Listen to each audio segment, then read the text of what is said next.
They are connected to AI because it's the complement of AI. It's what you can't still do. So CAPTCHAs will keep changing. Right? Okay, so that's a little about AI success and failures, excellent expectations. Now I want to spend more time on what's involved in doing AI. Again, as I said, this is a talk where some parts are quite high level, some parts go deeper, and then again come up, and then hopefully you still will have some questions. Because I did not quite know what's the best way to pitch this. Hopefully this is working. So anyway, so what's involved in doing AI? As I said, all we really want to do is write a program that takes a percept sequence, a history of percepts, and essentially converts it into an action. What's the next action to do? Okay, that's all I need to do. Okay, and so in this particular case, I did point out that these are the effectors. It's because it's changing the environment. These are the sensors because it's figuring out what the environment state is. The robot might have some goals, and it's trying to essentially decide an action that will get it to the goal fast.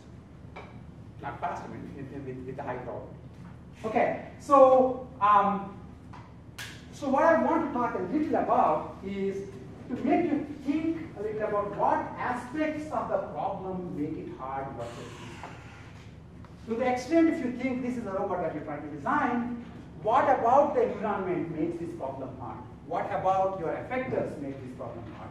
What about your sensors make this problem hard? Okay, just quickly. And again, one of the nice things is because we are all supposedly intelligent agents, this should make sense to you because if you introspect, you realize, yeah, that is true. Those are the times when it is hard for me to figure out what's the right thing to do. Okay, so here is a very busy slide. For actions, and mostly I just want to tell you what makes things hard versus easy. Anything in yellow here makes your life hard, and anything in less yellow or orangish makes your life easy. Okay, in terms of writing a program that handles that environment. Okay, so in terms of actions, for example, one of the issues is if I do an action on the world, do I know exactly what happens to the world?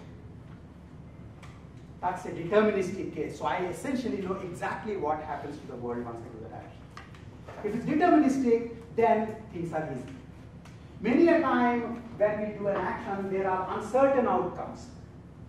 The world might go into state 1 or state 2 or state 15, and you don't quite know which one will happen.